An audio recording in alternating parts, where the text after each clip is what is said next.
प्यारे विद्यार्थियों, आज हम एक अन्य व्यापारिक फसल के रूप में और रबर का अध्ययन करेंगे।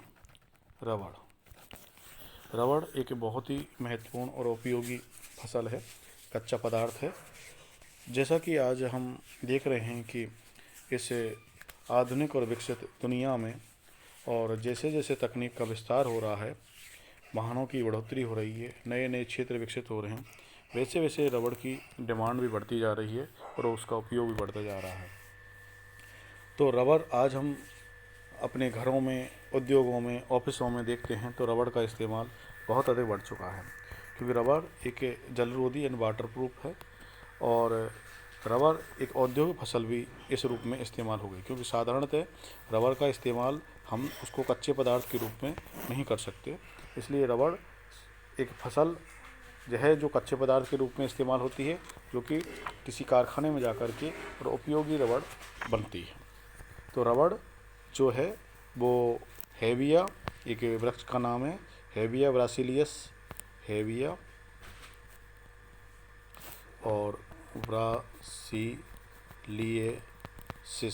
नामक वृक्ष से और बनती है।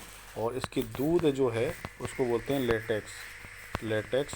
इस दूध से और रबड़ की प्राप्ति होती है और एक जलरोधी है। सामान्यतः हम सब ने, और जब हम बच्चे थे तब और आज भी जब हम इस्तेमाल करते हैं तो जलरोधी यानी कि एक जब हम पेंसिल से लिखा करते थे तो रबड़ का इस्तेमाल उस समय मिटाने के लिए किया करते थे और आज भी करते हैं।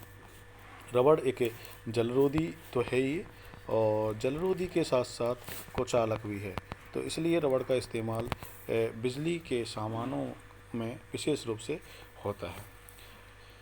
रबड़ को सामान्यतः और हम मोटर कारों में के टायरों में बहुत अधिक डिमांड बढ़ रही है, इसलिए उसका इस्तेमाल वहाँ बहुत अधिक देखने को मिल रहा है।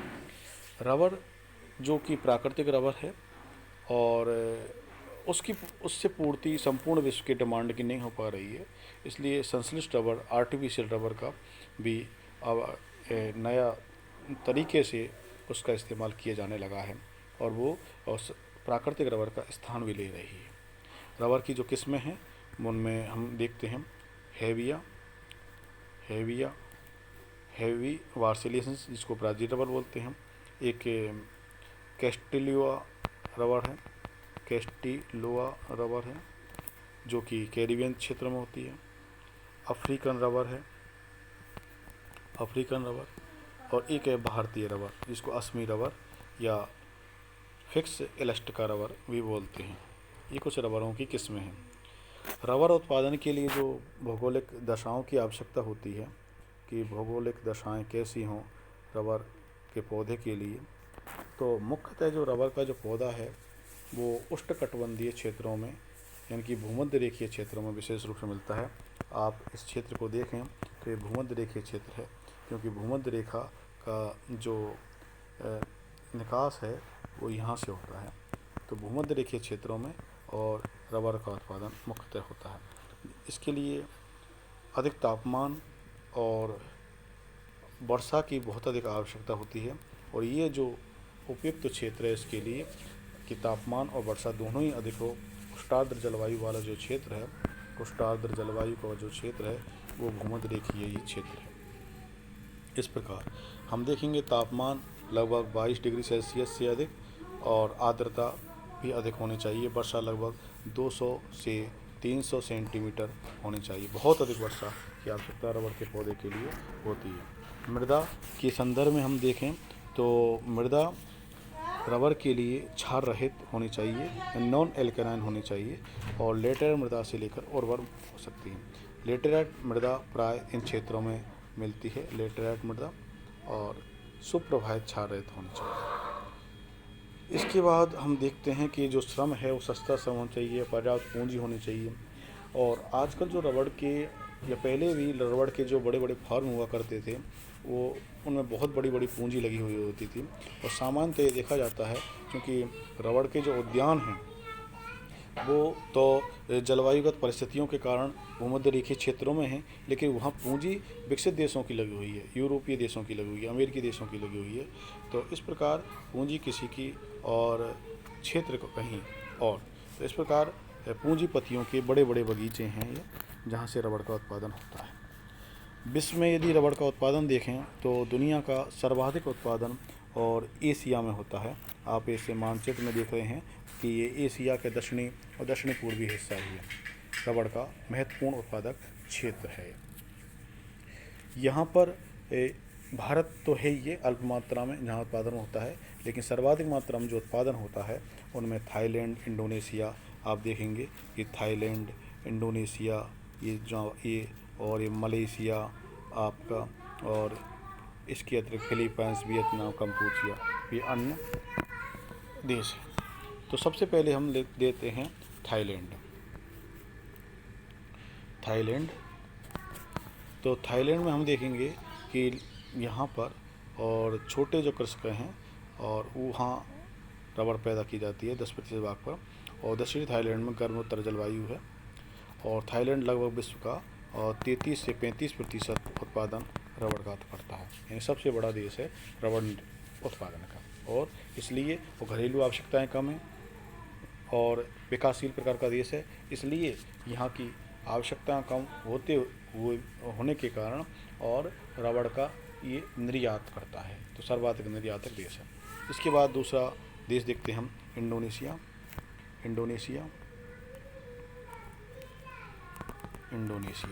इंडोनेशिया ये जो क्षेत्र आप देख रहे हैं इंडोनेशिया के दायरे में आता है। और यहाँ एक बागाती और व्यापारिक फसल के रूप में रबड़ का उत्पादन होता है। ये बागाती किस्में की हुई है, और चूँकि व्यापार एक महत्वपूर्ण दृष्टिकोण है रबड़ के उत्पादन में, तो व्यापारिक फसल भी कह सकते हैं हम इसको। यहाँ जो उत्पादन है मुख्यतः वो सुमात्रा में, जावा में और सेलेबीज, एक छोटा सा द्वीप है यहाँ, और सेलेबीज, कालीमंथन, ये कालीमंथन है। तो ये द्वीपों में रबड़ का उत्पादन होता है। मलेशिया में हम देखें कि मलेशिया में जो उत्पादन है वो 1876 में मलेशिया में श्रीलंका से ला कर के रबड़ का उत्पादन की शुरुआत हुई थी। और यहाँ जो उत्पादन है वो एक जौहर बाहरू तक है, ये मलाया संघ में जौहर बारू, और ये जौहर बारू यहाँ है, और यहाँ रबड़ का उत्पादन होता है पहाड़ी क्षेत्रों में। यहाँ अन्य पूर्वी भागों में जो है पेनांग, केलांट और ट्रेंगनु राज्यों में भी रबड़ का उत्पादन होता है। मलेशिया में जो रबड़ है वो कुल कृषि योग्य जो भूमि है उसका 60% भाग पर रबड़ का उत्पादन होता है। जितनी भी फसलें अन्न बोई जाती हैं उनमें सर्वाधिक रबड़ की पैदावार होती है। इसके अतिरिक्त हम देखेंगे कि यहाँ जो क्षेत्र हैं मलेशिया में वो हैं सारावाक और किनवालू, जोहोर, अभी जो इसका मैं नाम बोल रहा था, जोहोर बाहरू क्षेत्र, मलक्का क्षेत्र, पेराक क्षेत्र और पेनांग क्षेत्र, ये मुख्यतः और रबड़ उत्पादक क्षेत्र हैं मलेशिया के। यहाँ मलेशिया डाल सकते हैं मलेशिया के। अब हम अपने देश भारत का अध्ययन करते हैं। भारत में हम देख रहे हैं इस मानचित्र में केवल दक्षिण में ही और केरल का जो हिस्सा है वहाँ रबड़ का उत्पादन होता है। तो भारत में दक्षिणवर्ती केरल राज्य में और ट्रावनकोर मलाबार क्षेत्र हैं। ट्रावनकोर और मलाबार क्षेत्र केरल में है, और मलाबार क्षेत्र रबड़ उत्पादन के क्षेत्र हैं। भारत में जो 1880 में रबड़ के बागान लगाए गए और व्यापारिक स्तर पर जो उत्पादन है वो 1902 में हुआ, पेरियार नदी के किनारे ट्रावनकोर क्षेत्र में। प्रारंभ में जो इसका रबड़ का उत्पादन का जो श्रेय है वो मार्क्वेस ऑफ सेलिसबरी को है, और वर्तमान में रबड़ का उत्पादन यहाँ तीव्र गति से हो रहा है, बढ़ भी रहा है, क्षेत्र भी और टोटल उत्पादन भी। भारत का जो 9% रबर उत्पादन है वो केरल राज्य की कोट्टायम क्विलिन कोझिकोड एर्नाकुलम से प्राप्त होता है। और इसके अतिरिक्त तमिलनाडु का जो मदुरई कन्याकुमारी है वहाँ से नीलगिरी की और कुछ कर्नाटक के क्षेत्रों से भी और रबर प्राप्त होता है। इसके बाद हम देखते हैं वियतनाम। यहाँ पर वियतनाम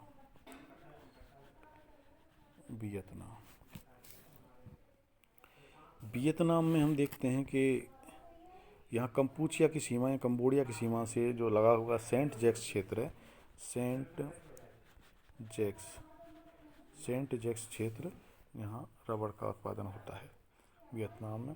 इसके बाद पश्चिमी अफ्रीका क्षेत्र में भी कुछ रबर का उत्पादन होता है, जिनमें नाइजीरिया, आइवरी कोस्ट, लाइबेरिया, घाना, जायरे में भी रबर का उत्पादन होता है।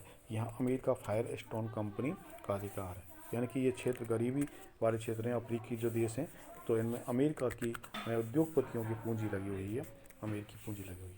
इसके बाद यदि हम इसे दक्षिण पूर्वी एशिया से बाहर की बात करें तो केवल ब्राज़ील ही देश ऐसा है जहाँ अल्प मात्रा में रबर का उत्पादन होता है।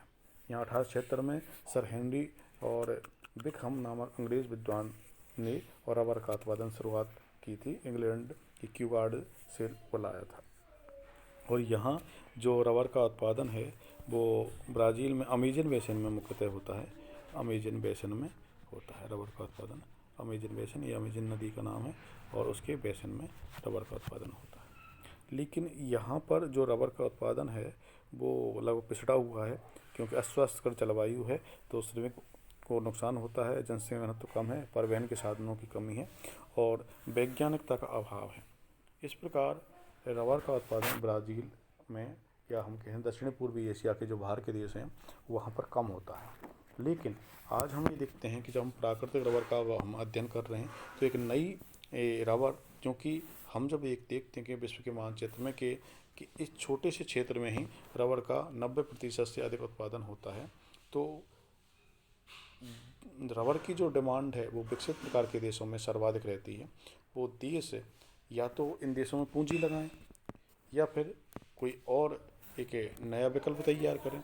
तो आजकल संश्लिष्ट या हम कह सकते हैं आर्टिफिशियल रबर का उत्पादन शुरुआत हो गया है।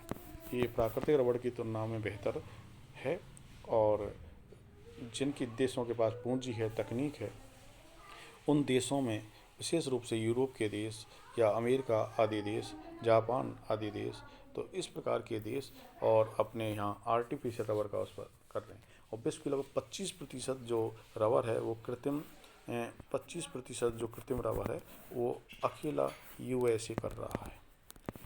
तो धीरे धीरे प्राकृतिक रबर का स्थान और कृत्रिम रबर या आर्टिफिशियल या संश्लेषित रबर द्वारा लिया जा रहा है। धीरे धीरे इसका क्षेत्र भी बढ़ रहा है। रबर के विश्व व्यापार के संदर्भ में हम देखें तो विश्व व्यापार में थाईलैंड, इंडोनेशिया, मलेशिया आदि देशों द्वारा अपनी घरेलू और जो मांग है उसकी पूर्ति करने के पश्चात भारी मात्रा में जो रबर शेष रहता है वो विभिन्न देशों को निर्यात कर दिया जाता है। इस प्रकार आज हम रबर के संदर्भ में इतना ही पढ़ेंगे और शेष एक नए टॉपिक के साथ या नई फसल के साथ अगले वीडियो में उपस्थित होंगे। धन्यवाद।